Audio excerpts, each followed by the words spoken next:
Holy shit. It's skydiving day today. Ooh. I'm going with Alicia. She's a fucking ball of laughs. Great value, amazing human. Oh, can't believe this is happening. It hasn't fully hit me yet. I'm gonna ring her. She doesn't know I'm calling her. It's gonna be a right laugh. She just sent me a message saying she's woke up in a sweat.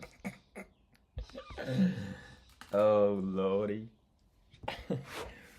Let's see what happens. Calling her now.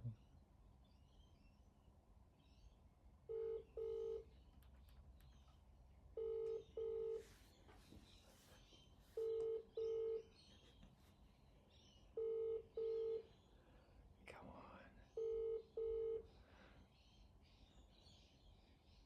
on. No message can be left on this service. Oh. 0450262648. The disappointment. This message bank is full. Please try again later. Goodbye. Message bank is full. What the hell? I didn't even know that's a thing. I'll read out a message I got right now. Hi Skydivers, please arrive 15 minutes prior to your scheduled check-in time for your skydive today at Skydive Newcastle. Look forward to seeing you soon for the adventure of a lifetime. Blue skies, Skydive Australia.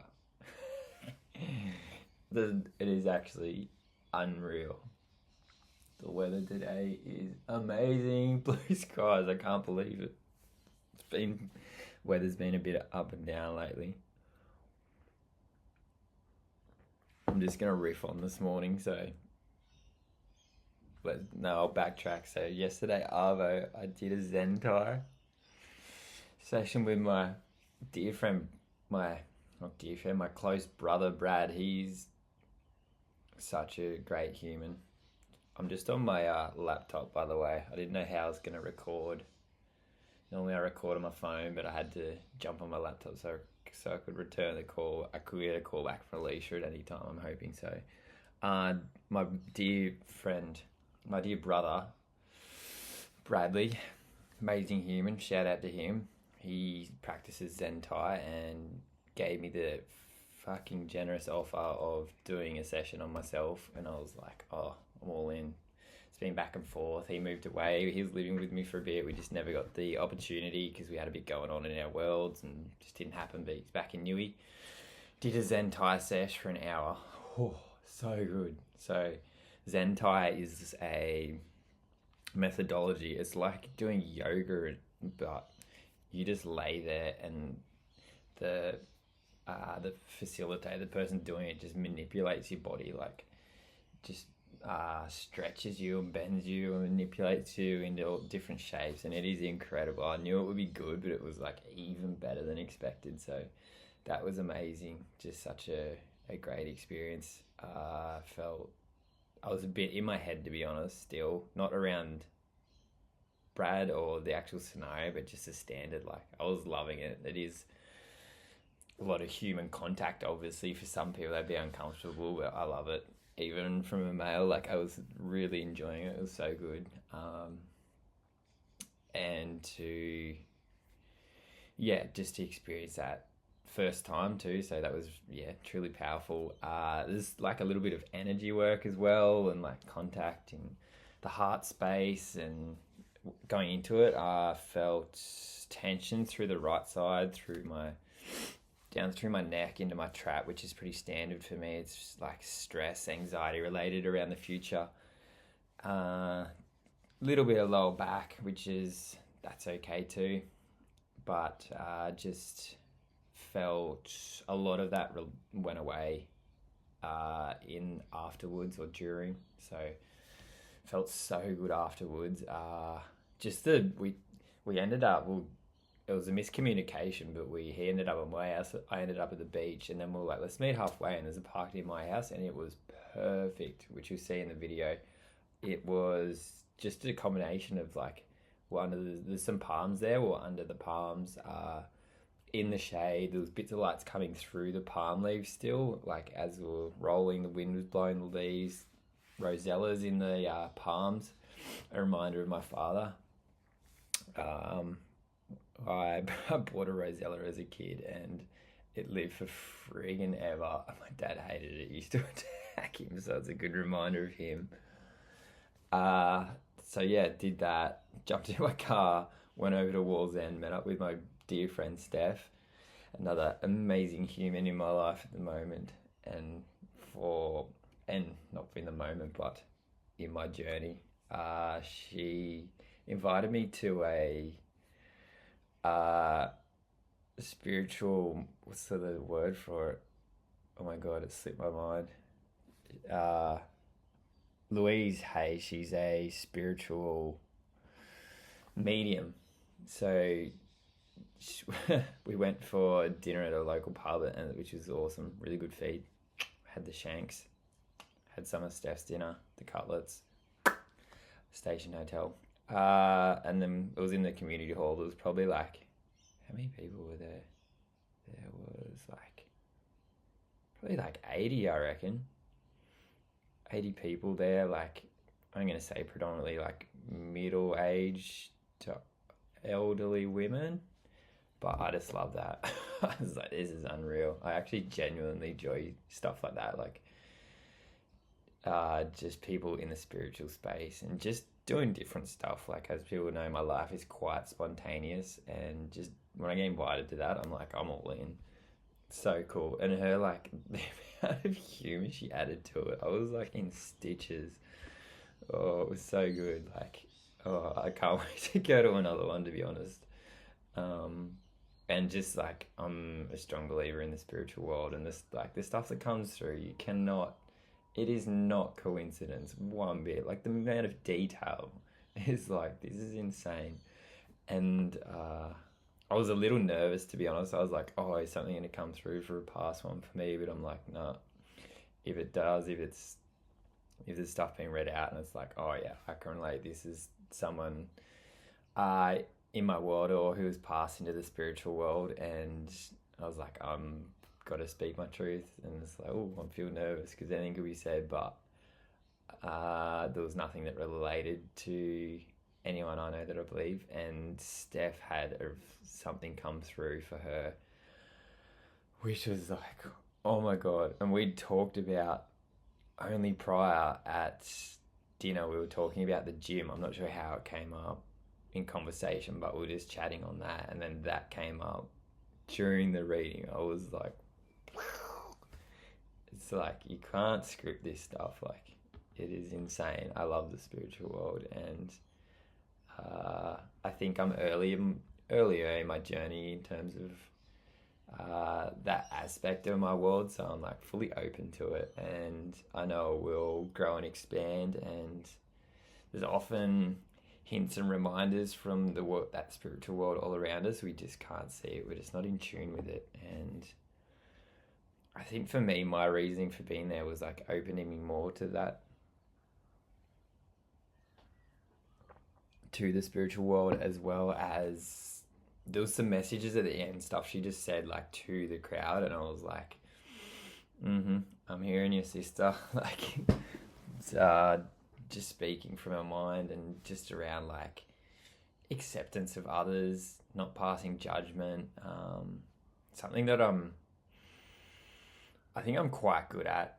I know when I'm myself, I'm not at my optimum, like not in my highest frequency. I can vibrate a bit lower and start to pass judgment on others. I'm pretty good at it, but it is, I acknowledge it too. It's like, as came up in conversation, we are continually like judging. We're running a filter over every person, everyone that comes across your radar. You're like, your brain is analyzing them and putting them into a box.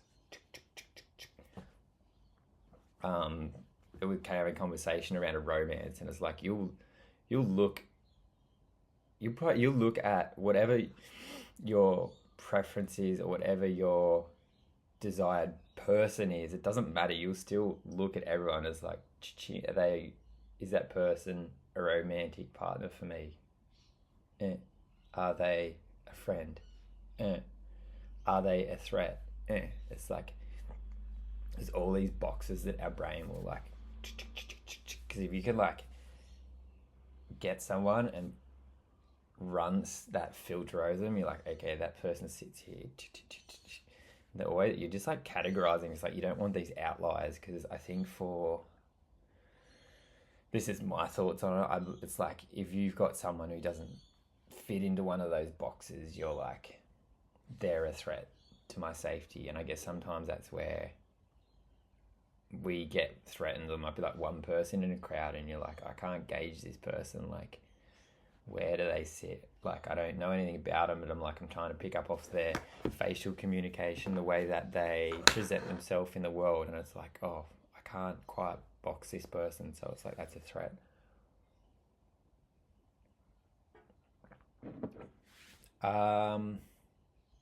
It's fast track to today, skydive day. My brain, it's like when I go on holidays, people are like, are you excited to go on holidays? I'm like, And then once I get to the airport, I'm like, yes, it's actually happening. Once I get to the airport and we start putting on the gear, that's what I know. I'll be like, holy dooly.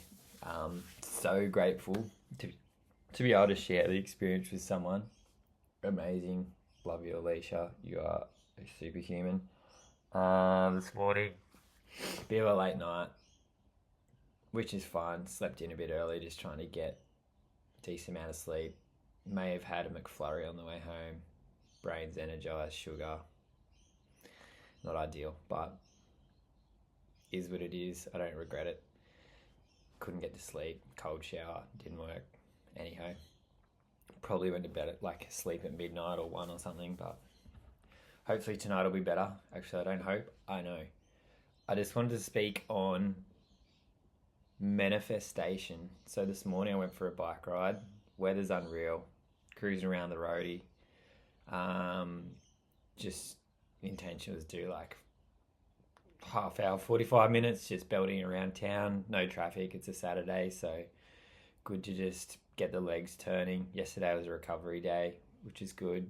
Legs are feeling good. Little fatigued. Not a lot of bike riding lately, so it's a different exercise to running for my body. And yes, it went well. I was actually having a grand old time. And of course, when you're having such a grand old time, hit something riding around. Tyre went flat instantly. Pull over.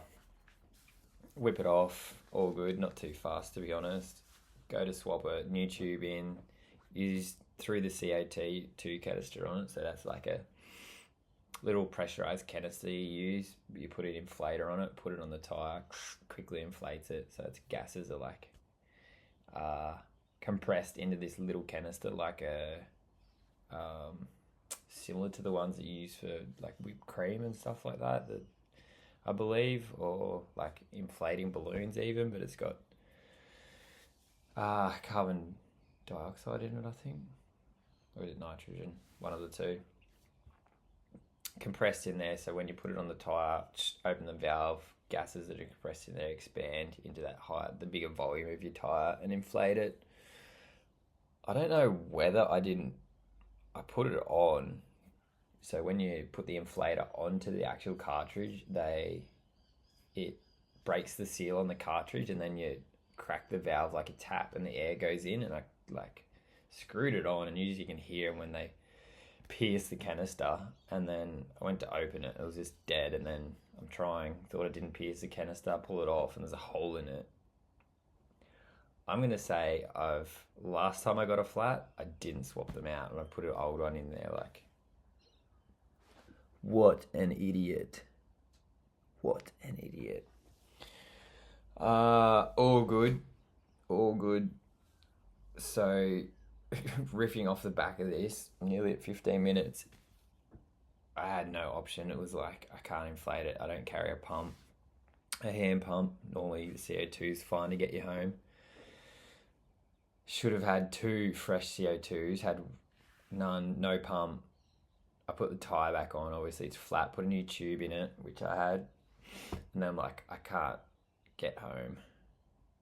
It's like 2 kilometres from my house, walking in road bike shoes or even barefoot. It's a bit of a tall order. I'm like, I don't even have anyone with a van in town. Rang one mate, he didn't answer, which is all good. And then I was like, oh, he was like, I probably have to get an Uber XL, which is $17 to get 2 kilometers, and it's like, oh, we'll have to do it. And then I literally was like, there's a fair few people ride around there on road bikes, and this kid passed, and he was just on like one of those Doroti beach bikes, and then I had some other people went by just on town bikes, no pumps, and then I was like, actually made an intention. I was like, please, universe, if someone could help me out, this would be like so beneficial to me right now. It was just quick and simple, but there was like intention behind it. I'm putting the wheel back on, literally looking at my bike, tightening the wheel up, packing my stuff up, and I didn't even see him from afar, but this guy just appeared out of nowhere, and I was literally like, just yelled out to him. He stopped, and he was the nicest too. I was like, oh mate, do you just have a pump I could borrow? And he's like, yeah, of course, and stopped. I was like, yes. And then he's like, do you want a CO2? And I was like, because they're like, I don't know, $4 or $5 each. I'm like, I can just use a pump that it won't take that much longer. I was like, oh, it's all good, mate. Like, I can just pump it up by hand if you got a pump. He's like, no, like, I've got heaps of them. Just use my CO2. And I was like, oh, legend. I had a similar scenario 2 weeks ago when I was at Soul Hub out the front. And I literally was like, sitting there as a cafe across the road. I didn't want to leave the front door because I just don't want to be that guy that's over getting coffees when I'm meant to be doing a job. Actually, it can be an important job. I was like, no, don't go over. I can't even order it online. I was like, universe, I'd really like a coffee would be amazing. It's a want, it's not a need, but if that could happen, I would be so grateful. And I sort of like just kept sitting there, and literally 5 minutes later, this lady that works there, come along, oh, would you like a coffee? Got me a coffee. I was like, you can manifest anything. Happy Saturday. Let's go.